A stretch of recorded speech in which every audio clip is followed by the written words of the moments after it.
Okay, ito naman babasahin kong comment ay galing sa YouTube channel.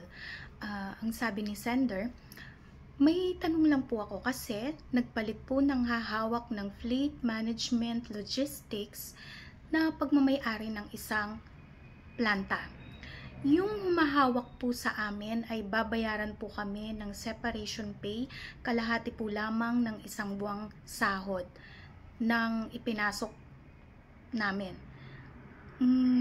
Ipinasok po kami sa retrenchment at hindi naman po sila nagsara or nalugi. Ang naging dahilan po ay hindi na po na-extend ang kontrata kaya nagtanggal sila. Tama po ba na kalahati lamang ng isang buwang sahod ang kailangang ibigay sa amin? Okay.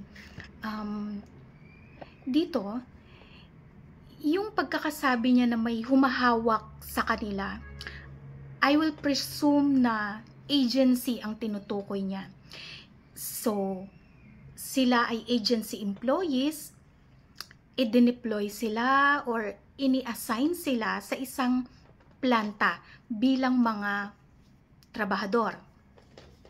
Ngayon, hindi na na-renew yung service agreement ng agency at ng planta. So, tinanggal na ngayon sila kasi may iba nang ipapasok na agency. Ganun yata yung ibig sabihin ni sender. So, anong mangyayari kapag ganito ang sitwasyon? Okay? Ipinasok nga daw kasi sila sa retrenchment. Okay, so ganito. Yung ganitong scenario ay tinatawag under the law na contracting. Ngayon, may dalawang uri ng contracting.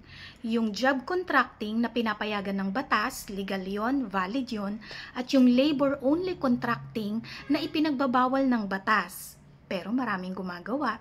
Okay. Labor-only contracting, ano ito? Nagsusupply ka lang ng tao o manpower sa iyong kliyente.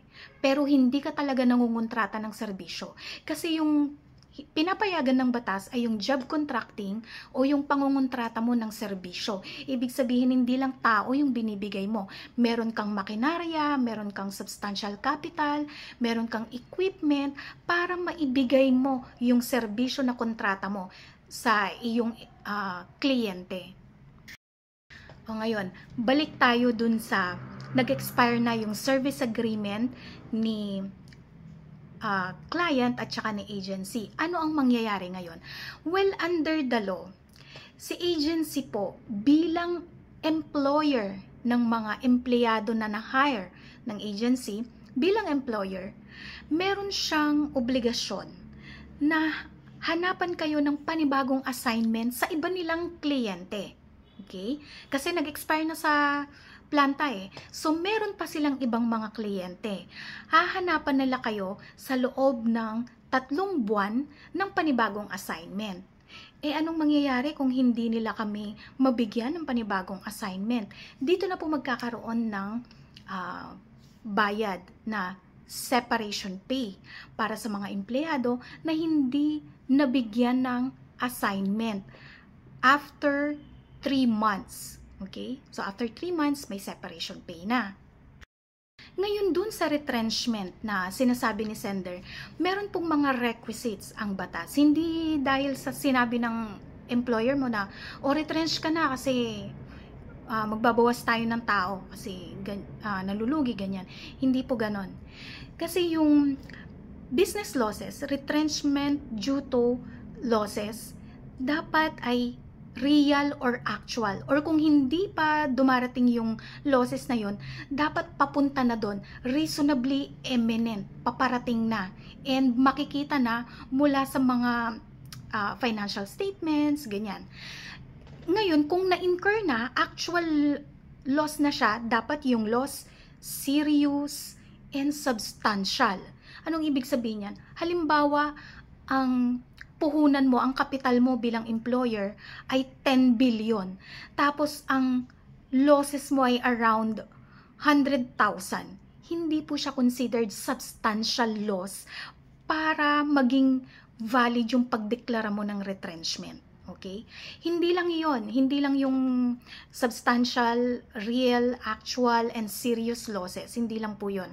Dapat meron ka ring 30-day notice sa empleyado and sa DOLE bago mo i-implement ang retrenchment. And dapat may good faith sa pag-implement ng retrenchment. Meron din dapat reasonable na standard na gagawin ng employer sa pagpili kung sino yung mga empleyadong i-retrench. Okay? So, ano yung mga gagamitin yung standard or sa pamimili kung sino yung mga i-retrench na employee? Yung length of service, yung position, ganon. Dun mag-a-apply yung last in, first out, mga ganyan. Basta yung length of service, position, yung tenure, ganon. Yun dapat yung mga factors na ikukonsidera bago maging valid yung retrenchment. So, hindi dahil nagbigay ka ng notice sa DOLE na may i-retrench kang empleyado, valid na yon. Hindi po enough yon. And of course, after notice, yung payment ng separation pay na 1/2 month pay for every year of service sa retrenchment na valid. Ngayon, bumalik tayo dun sa agency. So, anong mangyayari kung hindi ka na nga naihanapan ng assignment sa iba nilang kliyente? Hindi ka pa binayaran ng separation pay. Ano ang magiging recourse mo ngayon or legal remedy mo? Pupwede ka na ngayong, huwag kang magre-resign, of course. Pupwede ka na ngayong mag-file ng dismissal. Kasi, tinanggal ka, hindi ka naihanapan ng assignment, tapos hindi ka pa binayaran ng separation pay. So, yung termination ng employment mo ay walang just or authorized causes na ayon sa batas. Kung walang just or authorized causes, ibig sabihin, hindi ka dumaan sa substantive due process ng termination mo. So, kung walang substantive due process, illegal yung dismissal. Okay? Ngayon, kung illegal ang dismissal, kapag nag-file ka sa DOLE ng kaso, okay, isama mo yung planta, yung pinanggalingan mong kliyente ng agency. Oh, bakit? Bakit mo kailangang isama? Kasi nga, kanina nasabi ko na may dalawang uri ng contractor, labor-only contractor at job contractor. Hindi mo alam kung ang lisensya o ang classification ng iyong agency ay contractor, job contractor or labor-only contractor. So, bakit kailangan mong malaman yun? Kasi kung job contractor, legit job contractor ang agency mo, siya yung mananagot sa full back wages mo, sa reinstatement mo, o kaya sa separation pay mo, ganon. Pero, kung labor-only contractor lang si agency, ang mananagot sa lahat ng mga claims mo ay ang kliyente ng agency o yung planta na pinanggalingan mo o yung planta kung saan ka naka-assign. Bakit? Kasi under the law, kapag labor-only contractor ang iyong agency, ituturing siyang agent lang at ang tunay mong employer ay ang kliyente ng iyong agency, which is yung planta sa case ni sender kasi dun siya na-assign. O ano naman ang makukuha mo kung nag-file ka ng illegal dismissal? Makakakuha ka ng reinstatement and full back wages.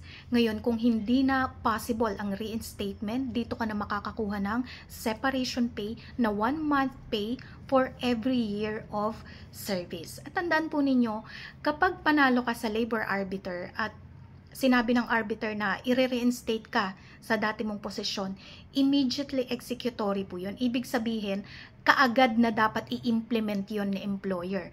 Kung gusto niya na actual kang papasukin o pabalikin sa trabaho, pwede yon. Actual reinstatement ang tawag doon. Pero pwede rin naman na ang piliin na employer ay ibalik ka lang sa payroll. Papasahurin ka lang pero hindi ka papasok sa kanyang kumpanya. Ang tawag po doon ay payroll reinstatement. Pwede pong piliin yon ni employer habang tumatakbo yung kaso.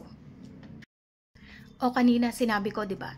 Kapag nag-end yung service agreement sa pagitan ng agency at ng kanilang kliyente o doon sa kumpanya kung saan naka-assign etong empleyado, kung saan siya naka-deploy, kapag nag-end ang service agreement nila, huwag kayong magre-resign. Okay? Kasi kapag nag-resign kayo, kayo ang voluntaryong pumuputol o tumatapos ng inyong employment relationship with your employer. So, ibig sabihin, kapag ikaw ang voluntaryong nag-resign, tapos na ngayon yung obligasyon ng agency na ihanapan ka within 3 months ng panibagong assignment. At kapag hindi ka naihanapan, wala na rin siyang obligasyon sa'yo na bayaran ka ng separation pay. Bakit? Syempre nag-resign ka. Ikaw yung kusang pumutol ng inyong employment relationship. So, kapag nag-resign ka, wala nang obligasyon si agency na hanapan ka ng panibagong assignment and bayaran ka ng separation pay kung hindi ka nabigyan ng panibagong assignment within 3 months. Yun po yun. So, importante po na hindi kayo magre-resign. Hindi lang din po yun. Alam nyo po, kapag nag-resign kayo, pinuputol nyo rin yung years of service nyo para sa computation ng inyong retirement pay in the future. Kapag magre-retire na kayo, syempre, yung length of service mo, napuputol sa pamamagitan ng resignation letter. You are considered as new employee kapag nag-resign ka and then bumalik ka sa employer mo. Kahit same employer pa yan. Kahit ang pagitan lang ay ilang linggo lang o ilang buwan lang. Resignation pa rin po yun. Sa resignation, tinatapos nyo yung employment relationship ninyo sa inyong employer.